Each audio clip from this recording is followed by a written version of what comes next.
to Windy Night Stories. Tonight's story is by Ruth Rendell, The Astronomical Scarf. It was a very large square, silk in a shade of blue called midnight, which is darker than royal and lighter than navy, and the design on it was a map of the heavens. The Milky Way was there, and Charles Wain, Orion, Cassiopeia, and the 7 daughters of Atlas. A young woman who was James Mullen's secretary saw it in a shop window in Bond Street, draped across the seat of a reproduction, Louis Quinn's chair, with a silver chain necklace lying on it and a black picture hat, with a dark blue ribbon covering one of its corners. Cressida Chilton had been working for James Mullen for just 3 months when he sent her out to buy a birthday present for his wife. "Not jewelry," he had said. "Use your own judgment. I can see you've got good taste, but not jewelry." Cressida could see which way the wind was blowing there. Not jewelry were the fateful words. Elaine Mullen was his second wife and had held that position for 5 years. Office gossip had it that he was seeing one of the management trainees in foreign securities. "I wish it were me," thought Cressida, and she went into the shop and bought the scarf, appropriately enough for an astronomical price, and then, because no shops gift-wrapped in those days, into a stationer's round the corner for a sheet of pink and silver paper and a twist of silver string. Elaine knew the meaning of the astronomical scarf. She knew who had wrapped it up, too, and it wasn't James. She had expected a gold bracelet, and she could see the writing on the wall as clearly as if James had turned graffitiist and chalked up something to the effect of all good things coming to an end. As for the scarf, didn't he know she never wore blue? Hadn't he noticed that her eyes were hazel and her hair light brown? That secretary, the one who was in love with him, had probably bought it out of spite. Elaine gave it to her blue-eyed sister, who happened to come around and saw it on the dressing table. It was the very day she was served with her divorce papers under the new law, Matrimonial Causes Act, 1973. Elaine's sister wore the scarf to a lecture at the Royal Society of Lepidiotrists, of which she was a fellow. Cloakroom arrangements in the premises of learned societies are often somewhat slapdash, and here, in a Georgian house in Bloomsbury Square, fellows, members, and their guests were expected to hang up their coats themselves on a row of hooks in a dark corner of the hall. When all the hooks were in use, coats had to either be placed over those already there or hung up on the floor. Elaine's sister, arriving rather late, took off her coat, threaded the astronomical scarf through one sleeve, in at the shoulder and out at the cuff, and draped the coat over someone's very old ocelot. Sadie Williamson was a world authority on the genus Argynnis, its global distribution and habitats.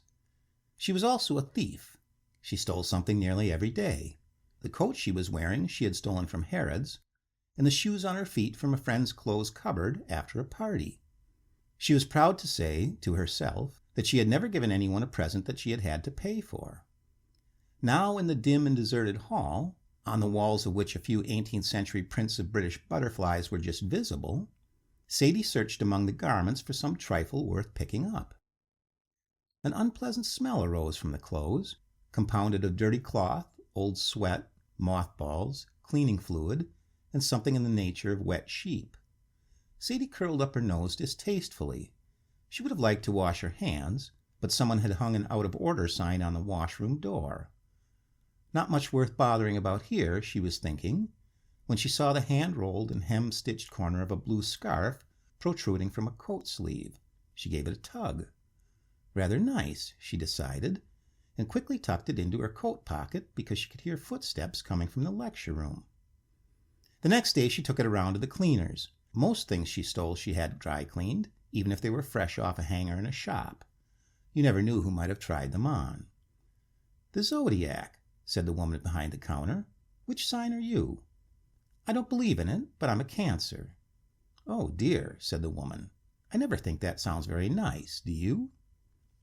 Sadie put the scarf into a box that had contained a pair of tights she had stolen from Selfridge's, wrapped it up in a piece of paper that had wrapped a present given to her, and sent it to her godchild for Christmas.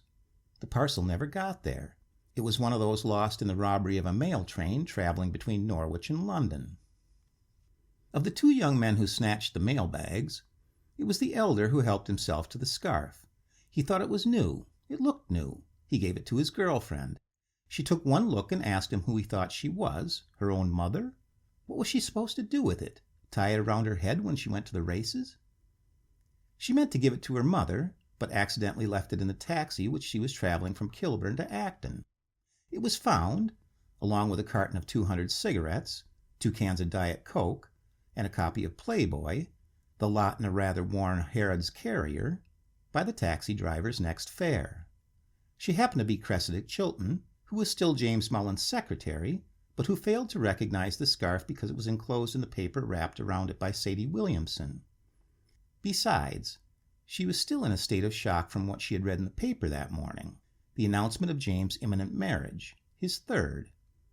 This was on the floor, she said, handing the bag over with the taxi driver's tip. They go about in a dream, he said. You wouldn't believe the stuff they leave behind. I had a full set of Masonic regalia left in my cab last week, and the week before it was a baby's pot, no kidding, and a pair of wellies. How am I supposed to know who this stuff belongs to? They'd leave themselves behind, only they have to get out when they pay, thank God. I mean, what is it this time? Packets of fags and a dirty book.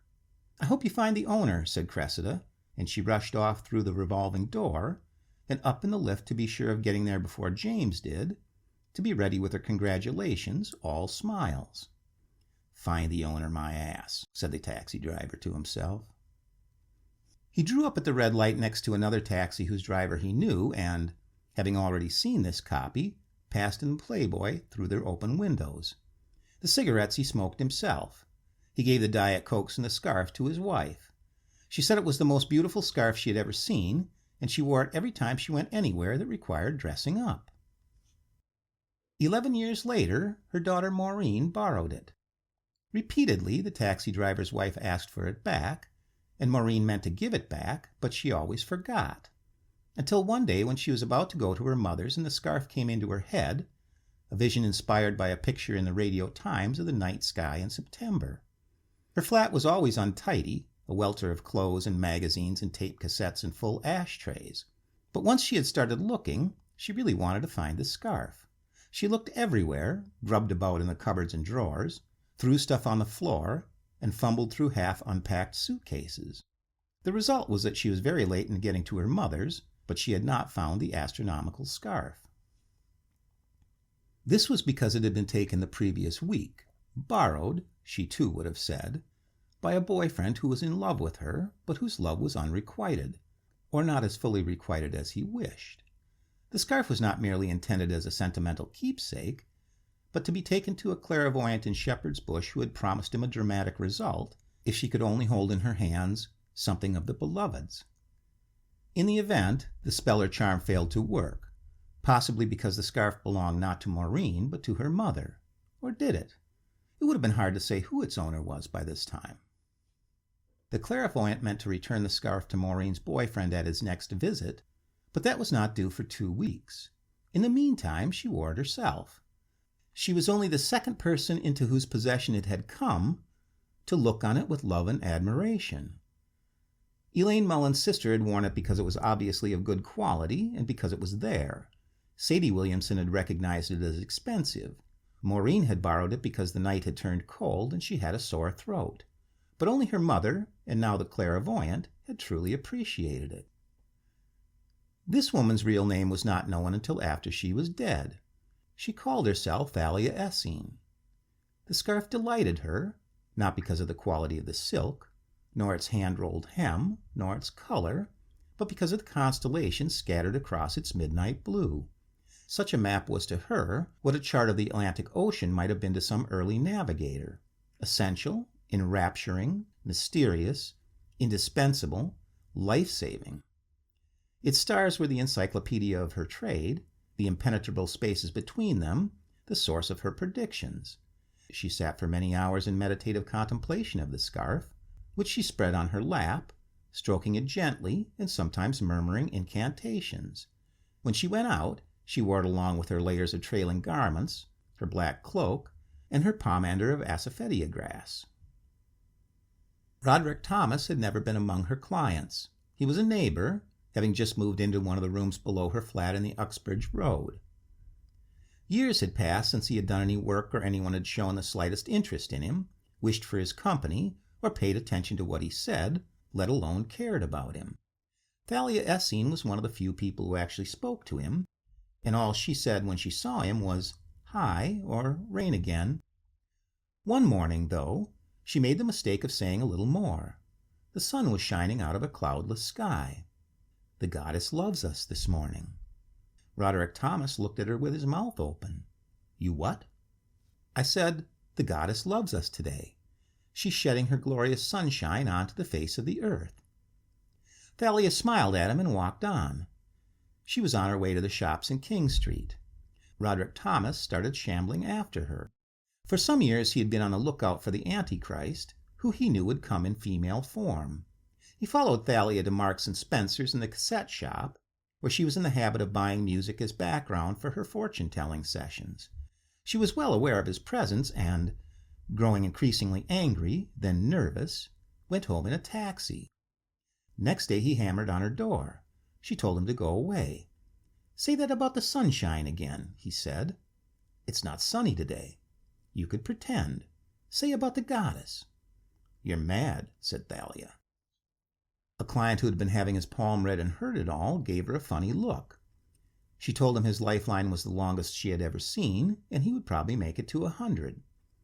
When she went downstairs, Roderick Thomas was waiting for her in the hall. He looked at the scarf. "Clothed in the sun," he said, "and upon her head a crown of 12 stars." Thalia said something so alien to her philosophy of life, so contrary to all her principles, that she could hardly believe she'd uttered it. "If you don't leave me alone, I'll call the police." He followed her just the same. She walked up to Shepherd's Bush Green. Her threats gave her a dark aura, and he saw the stars encircling her. She fascinated him, though he was beginning to see her as a source of danger. In Newcastle, where he had been living until 2 years before, he had killed a woman he had mistakenly thought was the Antichrist because she told him to go to hell when he spoke to her.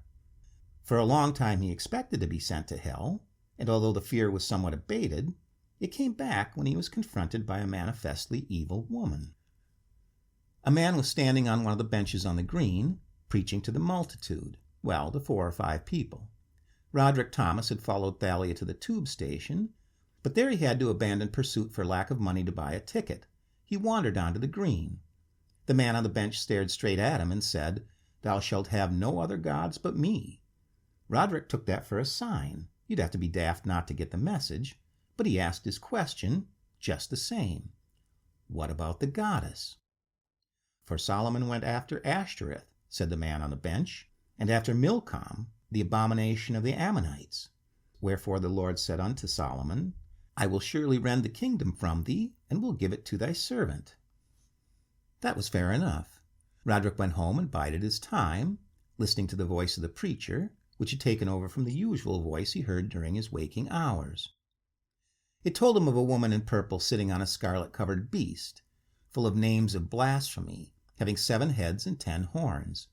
He watched from his window until he saw Thalia Essene come in, carrying a large recycled paper bag in dull purple with Celestial Seconds printed on its side. Thalia was feeling happy because she hadn't seen Roderick for several hours and believed she had shaken him off. She was going out that evening to see a play at the Lyric, Hammersmith, in the company of a friend who was a famous water diviner. To this end she had bought herself a new dress, or rather, a nearly new dress, purple India cotton with mirror work and black embroidery. The blue starry scarf, which she had taken to calling the astrological scarf, went well with it.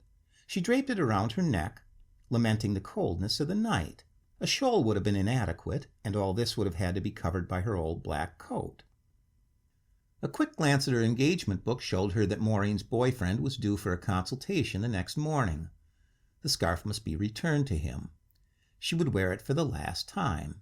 As it happened, Thalia was wearing all these clothes for the last time, doing everything she did for the last time, but clairvoyant though she was, of her imminent fate she had no prevision. She walked along, looking for a taxi. None came. She had plenty of time and decided to walk to Hammersmith. Roderick Thomas was behind her, but she had forgotten about him and she didn't look around. She was thinking about the water diviner, whom she hadn't seen for 18 months, but who was reputed to have split up from his girlfriend. Roderick Thomas caught up with her in one of the darker spots of Hammersmith Grove. It wasn't dark to him, but illuminated by the 7 times 70 stars on the clothing of her neck and the sea of glass like unto crystal on the hem of her garment. He spoke not a word, but took 2 ends of the starry cloth in his hands and strangled her. After they found the body, her killer was not hard to find. There was little point in charging Roderick Thomas with anything or bringing him up at court, but they did. The astrological scarf was Exhibit A at the trial. Roderick Thomas was found guilty of the murder of Noreen Blake, for such was Thalia's real name, and committed to a prison for the criminally insane. The exhibits would normally have ended up in the Black Museum, but a young police officer named Karen Duncan, whose job it was to collect together such memorabilia, thought it all so sad and distasteful that this poor devil should never have been allowed into the community in the first place, that she put Thalia's carrier bag and the theater ticket in the shredder and took the scarf home with her. Although it had been dry cleaned, the scarf had never been washed. Karen washed it in cold water gel for delicates and ironed it with a cool iron. Nobody would have guessed it had been used for such a macabre purpose. There wasn't a mark on it. But an unforeseen problem arose. Karen couldn't bring herself to wear it. It wasn't the scarf's history that stopped her so much as her fear that other people would recognize it. There had been some publicity for the Crown Court proceedings, and much had been made of the midnight blue scarf patterned with stars. Cressida Chilton had read about it and wondered why it reminded her of James Mullen's second wife, the one before his present one. She didn't think she could face a 4th divorce and 5th marriage. She'd have to change her job. Sadie Williamson read about the scarf, and for some reason there came into her head a picture of butterflies in a dark house in Bloomsbury. After some inner argument, reassurance countered by denial and self-rebuke, Karen Duncan took the scarf round to the charity shop, where they let her exchange it for a black velvet hat. 3 weeks later it was bought by a woman who didn't recognize it, though the man who ran the charity shop did, and had been in a dilemma about it ever since Karen had brought it in. The new owner wore it for a couple of years. At the end of that time she got married to an astronomer. The scarf shocked and enraged him. He explained to her what an inaccurate representation of the heavens it was, how it was quite impossible for these constellations to be adjacent to each other or even visible at the same time, and if he didn't forbid her to wear it, that was because he wasn't that kind of man. The astronomer's wife gave the scarf to the woman who did the cleaning 3 times a week. Mrs. Vernon never wore the scarf. She didn't like scarves, could never keep them from slipping off, but it wouldn't have occurred to her to say no to something that was offered to her. When she died, 3 years later, her daughter came upon it among her effects. Bridget Vernon was a silversmith and a member of a celebrated craft society. One of her fellow members made quilts and was always on the lookout for likely fabrics to use in patchwork. The quilt maker, Fenella Carberry, needed pieces of blue, cream, and ivory silks for a quilt that had been commissioned by a millionaire businessman, well known for his patronage of arts and crafts and for his charitable donations. No charity was involved here. Fenella worked hard, and she worked long hours. The quilt would be worth every penny of the £2,000 she was asking for it. For the second time in its life, the scarf was washed. The silk was good as new, its dark blue unfaded, its stars as bright as they had been 20 years before. From it, Fenella was able to cut 40 hexagons, which, interspersed with 40 ivory diamond shapes and 40 sky blue silk lozenge shapes from a fabric shop cutoff, formed the central motif of the quilt. When it was finished, it was large enough to cover a king-size bed. James Mullen allowed it to hang on exhibition in Chelsea at the Channel Gallery for precisely 2 weeks. Then he collected it and gave it to his new bride for a wedding present, along with a diamond bracelet, a cottage, and a Queen Anne 4 poster to put the quilt on. Cressida Chilton had waited through 4 marriages in 21 years. Men, as Oscar Wilde said, marry because they are tired. Men, as Cressida Mullins said, always marry their secretaries in the end.